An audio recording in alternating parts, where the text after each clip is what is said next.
واللہ ما طلعت شمس ولا غربت الا وانت فی قلبی. حضرت مشہور رحمۃ اللہ فرماتے ہیں ایک دن مرنا ہے آخر موت ہے، کر لے جو کرنا ہے آخر موت ہے. تو نے منصب بھی اگر پایا تو کیا، قصر عالی شاں بھی بنوایا تو کیا، گنج سیم و زر بھی ہاتھ آیا تو کیا، دبدبا بھی اپنا دکھلایا تو کیا. ایک دن مرنا ہے آخر موت ہے، کر لے جو کرنا ہے آخر موت ہے. ہو رہی ہے عمر مثل برف کم، رفتہ رفتہ چپکے دم بدم.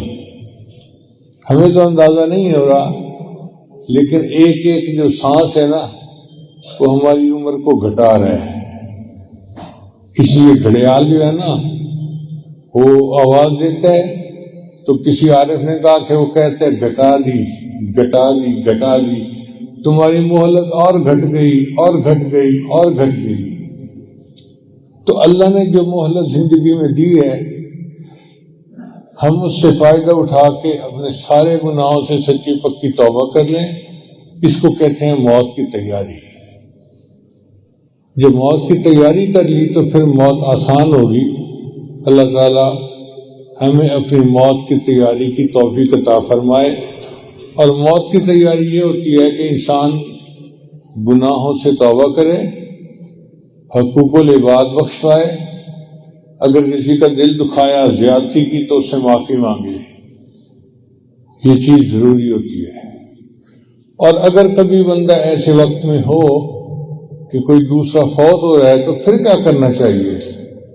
شریعت نے کہا کہ اس بندے کے سامنے جو فوت ہونے والا ہے اللہ کی رحمت کا تذکرہ کرو تاکہ اس کو اللہ سے امید لگے اور وہ حسن ظن کے ساتھ دنیا سے رخصت ہو. اور دوسری بات کہ اس کے سامنے اونچا کلمہ پڑھنا چاہیے تاکہ اس کو کلمہ یاد آ جائے اور وہ دنیا سے ایمان کے ساتھ رخصت ہو. اور تیسرا یہ کہ اس کے بعد سورہ یاسین پڑھنی چاہیے. سورہ یاسین شریف کو قرآن مجید کا دل کہا گیا ہے. اس کی تلاوت سے بندے کے لیے سکرات آسان ہو جاتے ہیں.